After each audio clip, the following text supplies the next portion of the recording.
성도들의 교과 공부를 응원합니다. 강남하늘교회 교과방송입니다. 네, 오랜만에 교과방 교사를 맡으시는 장대복 집사님, 강남하늘교회 교과방송이 장대복 집사님을 응원합니다. 힘내세요. 오늘도 부담스러운 분이십니다. 저희 큰아이 담임 선생님과 함께 교과 공부를 하게 되겠습니다. 이게 예전부터 이게 선생님들의 그 뭐 그림자를 밟지 말라 이런 얘기가 있잖아요. 네, 있었죠. 네. 그 왜 그런 얘기가 나온 거예요, 도대체? 뭐 그만큼 선생님이 어려운 존재고 그런 거 아니었어요? 그런 분하고 이 교과 공부를 하니. 내가 우리 장로님, 박선재 PD님 조명 잘 좀 해주세요. 이게 그림자 안 지게 제가 밟을까 봐 깜짝 놀라가지고. 네, 하여간 우리 어렵지만 또 부모와 선생님이 함께 할 때 진짜 거기에서 능력 있는 교육이 나오는 것이 아닌가 이런 생각이 듭니다. 오늘 참교육의 시간, 부모와 또 선생님이 함께하는 이 시간, 저희는 뭘 배우면 좋을까요? 오늘은 청지기의 표식에 대해서 배우겠습니다. 청식의 표식이군요. 표식하니까 저도 생각나는 게 있는데, 네. 뭐 이런 거 보셨나요? 제가 목사잖아요. 네. 목사의 증명서를 보신 적 있으신가요? 목사님 자격증이 이렇게 있네요. 제가 하도 좀 허술하니까 사람들이 좀 못 믿어요. 저도 이 자격증이 있어요. 보니까 네. 보니까 이 사람은 교단의 안수 목사임을 증명하며 가지고 2020년 12월 31일까지. 네, 그 다음에는 또 하는 거 봐가지고 많이 주겠죠. 2020년까지만 증명이 돼 있습니다. 네, 그렇게 되겠네요. 보니까 네, 또 다른 자격증도 제가 좀 갖고 있어요. 이렇게 보니까 여기 구조 및 응급처치 교육 수료증. 이거 뭐 필요도 없는 건데 이거는 여기 보니까 또 많이 있네요. 사회복지사 자격증이 제가 또 있네요. 보니까 이 국가 자격증이 있습니다. 근데 뭐 쓰지도 않는 걸 왜 땄는지. 제가 이런 대단한 목사님하고 같이 교과 방송하고 있습니다. 네, 뭐 쓸모없는 걸 이렇게 모으고 있는 거죠. 근데 저희 아이를 갖고 계신 선생님은 도대체 뭔 자격증을 갖고 계신가요? 저는 뭐 다른 자격증보다는 이제 교대 졸업하면서 졸업을 하게 되면 초등학교 교사 2급 정교사 자격증을 주고요. 2급? 네. 그거만 하나만 따도 뭔가 이제 제 인생을 다 이룬 것 같고 그런 느낌이 들죠. 그리고 이제 교사 생활을 좀 더 하다가 한 몇 년 경력이 쌓이면 연수를 통해서 1급 정교사 자격증을 줍니다. 저는 1급 정교사입니다. 네. 1급 정교사, 우리 오건석 선생님과 함께 교과 공부를 진행하고 있습니다. 자, 그러면 우리 청지기는 어떤 자격을 갖춰야 되는지 1급 정교사 오근석 선생님 좀 말씀해 주실까요? 목사님하니까 자꾸 자기 자랑을 하게 되는 것 같아서. 그런가요? 네. 뭐 이게 자랑이겠습니까? 네. 반성하면서 하겠습니다. 네. 청지기는 첫 번째 신실함을 갖춰야 된다고 우리 일요일 소지에 나와 있습니다. 일요일 소지. 네. 여기 보니까 신실함이라는 단어가 히브리 말로 신임한다. 네, 신임한다. 뜻이 있고 또 이 말의 의미는 또 단단하고 견고하다 이런 뜻도 좀 포함하고 있다 그러네요. 보니까 그러니까 단단한 견고한이니까 하나님 계획에 아주 단단하게 충성하고 있다라는 의미를 담은 말이라고 생각할 수 있을 것 같아요. 이 청지기가 갖춰야 될 제일 소양이 뭐 능력, 뭐 스펙 이런 게 아니라 어떻게 보면 어려움을 견뎌내는 거, 이것이 청지기의 정말 중요한 자세이다 이렇게 교과 공부는 이야기하고 있네요. 그런 거 보니까 여기 한 사람 예를 들어 설명하는데요. 87페이지 보니까 루터 얘기가 나오네요. 보니까 그래서 루터가 어떻게 얘기했는지 한번 좀 읽어주시면. 여기 있네요. 네. 루터도 왼손을 성경에 올려놓고 오른손을 하늘로 향하여 들며 자신은 복음에 신실하게 머물겠으며 심지어 자신의 피로써 그의 증언에 인을 쳐야 할지라도 자신의 믿음을 거침없이 고백하겠노라고 서약했다. 여기 보니까 이 사람 정말 대단한 것이 루터가 뭐 능력 있고 뭐 말 잘하고 언변 좋아 뭐 이렇게 대단해서 됐다기보다 어려움 앞에서도 끝까지 그 사실을 지켰다는 거죠. 그래서 내가 피를 흘려서 이것을 정말 인쳐야 한다면 내가 기꺼이 그렇게 하겠다. 자기 목숨을 내놓고 이 일을 하는 모습을 보면서 진짜 청지기가 이런 모습이구나. 네. 제가 좀 다시 한번 느끼게 됐습니다. 그러고 보니까 제가 이 바울 선생님 생각이 좀 나네요. 그 바울 선생님이 10년간의 선교 여행을 끝나고 이제 예루살렘으로 돌아가거든요. 그때 이제 빌립 집사 7집사로 뽑힌 빌립 집사의 집에 머물게 됐는데 거기에 빌립 집사의 딸들이 예언을 해요. 가면은 바울 선생님 잡히게 됩니다. 네. 뭐 결박하게 됩니다. 막 이러잖아요. 그러니까 그 얘기를 이제 그 예언을 듣고 같이 갔던 일행이 막 울면서 가지 마세요. 안 됩니다. 어려움이 보이니까. 네. 이 정말 보통 사람 얘기하는 거 아니잖아요. 그러니 가지 마세요. 네. 막 이렇게 눈물로서 호소하는 거예요. 그런데 이것을 본 바울이 한 얘기가 있습니다. 정말 그거 볼 때 가슴이 뛰어요. 우리 사도행전 21장 13절 14절. 바울이 대답하되 여러분이 어찌하여 울어 내 마음을 상하게 하느냐. 나는 주 예수의 이름을 위하여 결박당할 뿐 아니라 예루살렘에서 죽을 것도 각오하였노라 하니 그가 권함을 받지 아니하므로 우리가 주의 뜻대로 이루어지이다 하고 그쳤노라. 야, 이게 왜 자꾸 나를 말려? 야, 나는 결박당하는 거 두려워하는 사람이 아니라 난 죽을 것도 각오했어. 그러니까 제발 좀 말리지 마. 너네가 우는 것 때문에 내가 마음이 상한다야.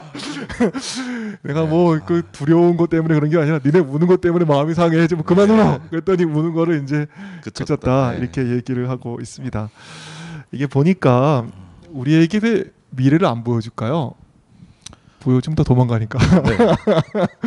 어려움이 보이면 네. 도망가기 바쁘니까. 근데 뭐 무당푸닥거리하고 그런 사람들 보면 사명이고 오름이가 없는 것 같아요. 그냥 편하면 최고인 것 같아요. 편한 길 가기 위해서 못하는 일은 없는 것 같아요. 그런데 예수님의 사도 바울은 틀렸지요. 어려움 보여주니 결박당할 것 같아. 이런 얘기 들려주니 나는 죽을 것도 각오했어. 그러니까 좀 그만 울어라. 너네 우는 것 때문에 내가 마음이 상한다. 이러면서 그 어려운 곳을 향해 전진하는 이 바울의 모습. 이거 진짜 청지기의 모습이 아닌가 이런 생각이 좀 들게 드는 오늘 교과 공부의 시간입니다. 네, 아까 신실함에 네. 그 단단함, 네. 견고함 이런 네. 의미가 있다고 했잖아요. 네. 그러니까 어려움이 있으면 네. 정말 저희는 피하기 바쁘고 그렇죠. 그냥 생각 안 하고 네. 그냥 잊어버리는 게 네. 최우선이라고 생각하는데 네. 오늘 신실함의 의미를 배울 때는 네. 그 어려움 앞에서도 단단하게 나아가는 모습이 첫 번째로 갖추어야 된다는 생각을 해봅니다. 아, 그러네요. 우리가 참 이 견고함을 잃어버린 시대에 네. 견고함을 잃어버린 사람으로 살고 있지 않은가 이런 생각이 좀 듭니다. 말 한마디에 속상해가지고 그냥 뭐 시험 들고 또 조금 어려운 일 있으면 또 잠수 타고 네.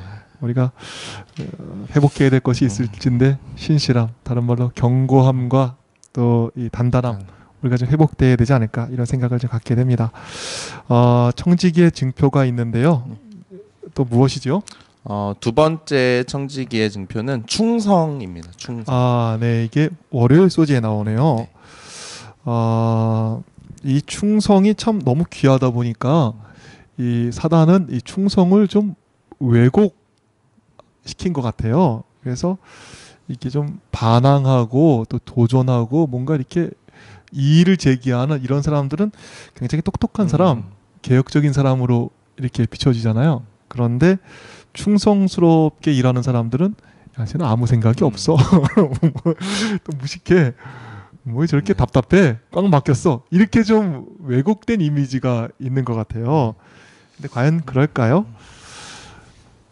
정말 저는 그 다윗의 아들 그 솔로몬을 좀 생각하게 되는데요. 하나님께서 기브온에서 솔로몬을 만나가지고 이런 말씀을 하세요. NLT 번역인데요. 열왕기상 9장 4절 한번 좀 읽어주실까요? 이제 너는 내 아버지 다윗이 한 것처럼 내 앞에서 충성스러운 마음으로 정직하게 살며 내가 명령한 모든 것을 실천하고 내 규례와 법도를 잘 지켜라. 그러면 이스라엘 왕위를 영원히 세울 것이다. 네, 여기 보니까 다윗이 한 것처럼 충성스러운 마음으로 솔로몬 네가 살면 이스라엘 왕위를 영원히 세울 것이다 이런 말씀을 합니다. 그런데 솔로몬은 아쉽게도 충성이 안 되잖아요. 안 되죠. 제가 보기에 능력, 뭐 지혜 이런 거는 다윗보다 솔로몬이 훨씬 나은 것 같아요. 네. 또 여건도 다윗보다 훨씬 좋잖아요. 뭐 아무것도 없는 그 다 망하져가는 사울 왕 계승한 거랑 단단했던 이 다윗의 왕국을 계승한 거랑 엄청난 차이가 있잖아요. 또 필요한 모든 공급 또 교육 뭐 필로 이 솔로몬에게는 다 주어졌습니다. 그런데 여러모로 그에 붙인 다윗보다는 좋은 여건을 가졌지만 하나가 부족한데 뭐가 부족했죠? 충성이 안 된 것이죠. 그 충성의 부족 때문에 솔로몬은 초라해지고 다윗과는 비교도 할 수 없는 그러한 참 안타까운 인생을 살게 되는 것입니다. 그런 거 보면 참 우리가 충성만큼 고귀한 것이 없구나 또 이런 생각을 하게 됩니다. 네. 충성하면 또 하나 우리 성경에서 볼 수 있는 이야기가 있는데요. 우리 출애굽할 때 시띠 골짜기에서 모압 여인들과 음행함으로 24,000명이 죽음을 당하는 이야기가 있죠. 네. 그런데 그런 상황이면 이제 뭐 다들 죽고 이런 상황에서 참 분위기가 말이 아닐 것 같은데 그 와중에도 또 다시 이스라엘 한 사람이 공개적으로 다시 죄를 짓는 모습이 나옵니다. 이때 비느하스가 일어나서 처단하고 그런 모습을 보고 이제 비느하스가 그렇게 충성하니까 이제 역병이 끝나는 이야기를 볼 수 있습니다. 참 이야기에서 정말 저희가 감동받을 수 있는 건 전체적으로 다 문제가 있는 상황에서 이런 역병도 오고 이런 상황에서 비느하스 한 명이 일어나서 충성되는 모습을 보여줬더니 전체적인 역병이 다 끝나는, 그래서 한 명이 충성했더니 전체가 다 살아나는 그런 모습을 볼 수 있습니다. 지금 여러분들은 우리 1급 정교사 고희성 선생님과 함께하는 교과 방송을 듣고 계십니다. 정말 너무 귀한 말씀 해주셨네요. 충성스러운 한 명의 충성이 있었기에 전체가 살아난다. 정말 참 의미 있는 말씀입니다. 우리가 다윗처럼 또 비느하스처럼 충성되의 삶으로 자신의 인생을 번영케 할 뿐 아니라 또 정말 다른 사람도 살릴 수 있는 그런 귀한 삶 살게 되기를 바라겠습니다. 또 다른 조건이 있네요. 보니까 화일 소지의 깨끗한 양심. 깨끗한 양심이군요. 제가 양심하면 생각나는 이야기가 있는데요. 미국의 작가 에드가 앨런 포가 쓴 고자질하는 양심이다. 이런 책이 있습니다. 주인공은 사람을 죽인 다음에 그것을 이제 지하실에 묻어요. 그리고 났는데 갑자기 이상한 일이 생기는 거예요. 이렇게 자꾸 사람의 심장 고동 소리가 막 들리는 거예요. 머리털이 그 심장 고동 소리 들으니까 얼마나 무섭게 뛰겠어요. 머리털이 쓰고 땀도 나고 뭐 귀를 막아도 저기 심장 고동 소리가 자꾸 들리는 거예요. 그래서 나중에 알고 보니까 지하실에 묻은 사람의 심장 고동 소리가 아니라 자기의 심장 고동 소리였다. 뭐 이런 얘기가 있습니다. 참으로 양심만큼 무서운 증인도 없고 또 양심처럼 겁나는 비평자도 없는 것 같습니다. 네, 화일 소지에 보니까 양심이 다 그렇게 살아 있으면 다 그렇게 느낄 수 있을 텐데 이게 고장난 사람이 있는 것 같아요. 그렇군요. 디모데전서 우리 4장 2절에 보면 화인 맞은 양심이라는 말이 나옵니다. 그래서 성경절을 먼저 보시면 그러나 성령이 밝히 말씀하시기를 후일에 어떤 사람들이 믿음에서 떠나 미혹하는 영과 귀신의 가르침을 따르리라 하셨으니 자기 양심이 화인을 맞아서 외식함으로 거짓말하는 자들이라 라는 말이 나옵니다. 그러니까 양심이 뭔가 제대로 안 돌아간다 뭐 이런 얘기 같은데 화인 맞았다라는 말은 사실 자주 쓰는 말은 아니에요. 그렇죠. 어떤 의미라고 생각해야 될까요? 화인 하니까 이렇게 불도장이라는 거예요. 불도장. 그래서 예전에는 뭐 우리 사극 같은 데서 뭐들 이렇게 막 지지잖아요. 고문합 할 때. 뭐 이렇게 또 막 뭐 이렇게 또 노예 같은 데는 뭐 이렇게 또 뭐 범죄자 같은 사람은 이렇게 도장도 찍고 그래서 그 불도장을 화인이라 그러는 거죠. 그런데 저는 뭐 화인은 안 맞아서 봐서 모르겠지만 이 말을 뭐 이렇게 여러 사람 얘기한 거 보면 그 이렇게 쇠로 달군 그 도장으로 이렇게 살을 지지면 신경이 상해가지고 감각이 느끼지 못하게 된다는 이런 얘기가 있어요. 그러니까 화인 맞았다는 것은 이 화인 맞아가지고 감각이 느껴지지 못하는 피부처럼 뭐 죄책감이 드는 일임에도 불구하고 그것을 느끼지 못하는 양심, 무감각해진 상태, 이것을 화인 맞은 상태다 이렇게 얘기할 수 있겠습니다. 양심이 무감각해졌다고 하면 네. 정말 큰일 난 것 같은데 그렇죠. 그거를 예민하게 반응하는 장치가 양심이라고 할 수 있을 텐데 그러면 그게 무너지면 뭐 제대로 옳은 삶을 살기가 어려울 것 같아요. 그렇죠. 근데 이 화열수지에 보면은 이것을 회복하게 하는 길이 있다는 것을 알려주고 있습니다. 뭐 비록 약간 무너졌어도 회복할 수 있는데 그것이 그렇군요. 회복의 길이 있군요. 무엇이냐? 사이코패스로부터 우리가 자유로운 길이 있군요. 그러니까 저희가 약간 양심의 가책을 조금 덜 느끼는 상태가 되더라도 지금 드리는 말씀만 잘 들으시면 회복할 수 있는 양심에 털났네. 뭐 이렇게 저희끼리도 듣는 사람이, 그럴 수는 있는데 듣는 사람이 회복의 길이 있다는 거죠. 이게 참 의미가 있네요. 우리 히브리서 9장 14절 말씀인데요. 하물며 영원하신 성령으로 말미암아 흠없는 자기를 하나님께 드린 그리스도의 피가 어찌 너희 양심을 죽은 행실에서 깨끗하게 하고 살아계신 하나님을 섬기게 하지 못하겠느냐. 그리스도의 피가 저희를 다시 깨끗하게 할 수 있다는 말을. 야, 그리스도의 피가 어찌 너희의 양심을 죽은 행실에서 깨끗하게 못하겠냐. 당연하다는 거죠. 이렇게 얘기하고 있네요. 와, 참. 우리 양심이 중요한데 그 양심의 무뎌짐, 이것을 우리는 그리스도의 피로 회복할 수 있다. 참 복음의 귀한 말씀 주셔서 감사합니다.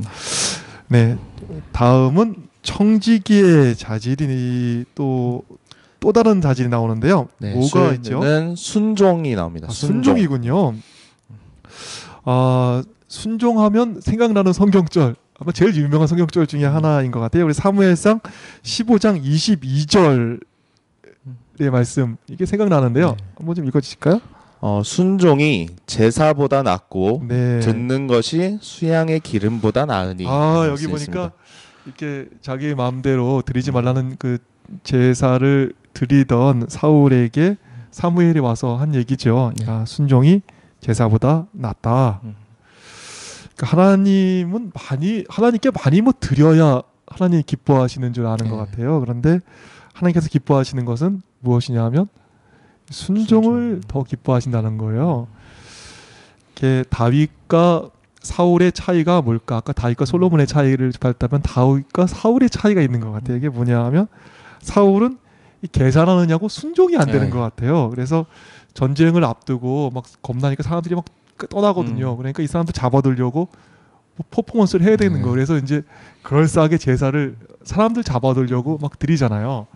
그러니까 뭐 그냥 지금 사람들 그 인시 먹겠다고 또 여러 가지 상황 이렇게 때문에 순종이 안 되는 게 이 사울의 삶이었습니다. 그런데 다윗은 계산을 안 하는 것 같아, 이 사람이. 그러니까 사울이 막 죽이려고 쫓아다니는데 다윗이 어떻게 하냐면 야, 딴 나라 있지 마, 다시 유대 땅으로 가. 이 하나님의 말씀을 듣고 사울이 죽이려는 나라로 들어가는 거예요. 또 그일라 백성을 도와줄 때 있습니다. 좀 쫓겨다니는 사람이 뭐 누굴 도와주겠어요. 그래서 우리 형편도 어려운데 누굴 도와줘요? 막 사람들이 이러거든요. 그런데 다윗이 어떻게 하는지 한번 보시죠. 이거 볼 때 가슴이 뛰어요. 우리 사무엘상 23장 3절 4절. 다윗의 사람들이 그에게 이르되 보소서 우리가 유다에 있기도 두렵거든 하물며 그일라에 가서 블레셋 사람들의 군대를 치는 일이리까 한지라. 우리 지금 몸보자하기 어려운데 누굴 도와줍니까? 지금 우리나 좀 먼저 좀 해야 되지 않을까요? 뭐 이렇게 막 얘기하는 거예요. 그런데 다윗이 어떻게 하죠? 4절 보니까 다윗이 여호와께 다시 묻자온대 여호와께서 대답하여 이르시되 일어나 그일라로 내려가라. 내가 블레셋 사람들을 내 손에 넘기리라 하신지라. 아, 여호와께 묻자오되 내려가라 하니까 다윗이 진짜 내려가는 거예요. 이야, 참 누가 봐도 불리한데 지금 자기 코가 석자인데 그럼에도 불구하고 하나님께서 가라고 하니까 가는 다윗의 모습을 오늘 보는 거죠. 사울과 다윗 능력의 차이가 아닌 것 같아요. 조건의 차이가 아닌 것 같아요. 순종이 그들의 차이를 만들었다. 이렇게 저는 생각이 듭니다. 정말 우리가 능력 있는 생활을 하려면 순종해야겠다. 더 많이 순종해야겠다. 이런 생각을 저는 감히 우리 교회 성도님들이 좀 생각이 났어요. 저희가 진짜 태어날 때부터 이 강남 하늘교회를 계속 출석하면서 생각이 들었던 건 참 우리 교회 성도님들이 순종하는 삶을 사시는구나. 그렇죠. 어떤 일을 할 때 다 네 합시다 좋습니다 이렇게 태도가. 그러니까요. 그래서 정말 이렇게 가끔씩 교회를 이렇게 서로 이렇게 다른 데 가다 보면 분위기라는 게 있잖아요. 그렇죠. 그래서 제가 아버지랑 맨날 하는 말이 우리 교회가 분위기가 왜 좋을까요 아버지 이런 말 했을 때 저희 아버지 하시는 말씀이 교인들이 다 잘 따르잖아. 다 그렇죠. 목사님 하고 싶으면 다 하는 거고 장로님들 추진하면 다 동참하고. 그래서 저는 이 순종을 공부하면서 우리 교회가 좀 생각이 났고 우리 강남하늘교회 성도님들이 순종하는 모습 목사님 인정하시죠? 아멘. 네, 참 감사하고 좋은 모습이라고 생각하고 있습니다. 네, 저희 교회가 뭐 더 대단하고 뭐 많이 가지고 조건이 좋다기보다 순종 잘하는 마음 그것이 이 교회에 있는 것 이것이 참 교회의 능력이 아닌가 이렇게 생각이 듭니다. 그러니까 뭐 이렇게 또 각광을 받는 교회가 되는 거 아니겠습니까? 작은 능력이 아닌 것 같아요. 엄청나게 큰 능력인데 아마 우리 교회 성도님들은 잘 모르시겠지만 이번 기회를 통해서 그렇게 순종하는 교회 생활을 하신 것만으로도 엄청난 청직의 증표를 이미 갖고 계시다라는 걸 알고 계시면 어떨까 생각해봤습니다. 감사합니다. 다음 목요일 소지네요. 아이고 뭐 시간이 또 금방 갔네요. 이게 뭐 끝날 때가 다 돼간다고 얘기하네요. 목요일 소지 보니까 뭐가 나오죠? 이게 청지기에 신뢰할 만한 일이군요. 보니까 역대상에 이 신뢰할 만한 사람 나오죠. 9장 26에서 27절. 이는 문지기의 우두머리 된 레위 사람 넷이 중요한 직분을 맡아 하나님의 성전 모든 방과 곳간을 지켰음이라. 그들은 하나님의 성전을 맡은 직분이 있으므로 성전 주위에서 밤을 지내며 아침마다 문을 여는 책임이 그들에게 있었더라. 여기 보니까 레위인 문지기 우두머리들은 밤마다 이 보화로 가득 찬 창고를 지켰다는 거예요. 근데 보화로 가득 찬 창고들을 왜 그들에게 맡겼을까요? 뭐 밤잠이 없어서? 뭐 밤에 안 자도 괜찮은 올빼미형 인간이니까? 믿을만 해서만 했겠죠. 믿을만 해서. 탁월해서가 아니라 신뢰할 만하고 믿을만 하니까 그들에게 이 정말 엄청난 책무를 맡긴 것이겠죠. 아이들을 키울 때 스펙이 아닌 것 같아요. 보니까. 네, 저도 아이들 가르치면서 항상 생각하는 게 이렇게 믿음을 주는 모습으로 자라난다면 우리 국가를 위해서 사회를 위해서 무슨 일이든 할 수 있을 것이다. 그래서 사실 아이들 뭐 다 똑똑하고 다 열심히 하는데 믿음을 주는 행동을 하는 아이들도 또 따로 보여요. 그렇죠. 근데 그런 것을 계속 칭찬하고 이끌어주다 보면은 제 생각에는 우리나라가 좀 더 발전하는데 기여할 수 있을 것이다. 아이들이 그렇게 믿을 만한 행동을 한다는 것은. 그래서 교육을 하면서도 이 신뢰를 준다라는 부분은 굉장히 큰 부분으로 다루고 있습니다. 감사합니다. 이런 분에게 저희 아이가 배우고 있습니다. 네, 감사합니다. 벌써 뭐 마쳐야 될 시간이 다 돼가네요. 오늘 그러면 여러 가지 이 청지기가 갖춰야 될 조건에 대해서 배웠는데 좀 정리 좀 해주시면 좋을 것 같습니다. 네, 오늘은 청지기의 표식에 대해서 배웠는데요. 뭐 저희가 초반에 얘기했던 그런 자격증은 아니고요. 청지기는 어떤 어려움도 견뎌내는 우리 신실함, 충성, 깨끗한 양심, 순종, 마지막으로는 신뢰할 만한 표식을 갖춰야겠습니다. 우리 모두가 선한 청지기가 되었으면 좋겠습니다. 벌써 끝날 시간이네요. 네, 시간이 정말 빨리 가는 것 같아요. 우리 성도들의 교과 공부를 응원합니다. 지금까지 강남하늘교회 교과 방송이었습니다. 또 뵙겠습니다. 네. 순종하는 마음으로. 예, 감사합니다. 네, 감사합니다.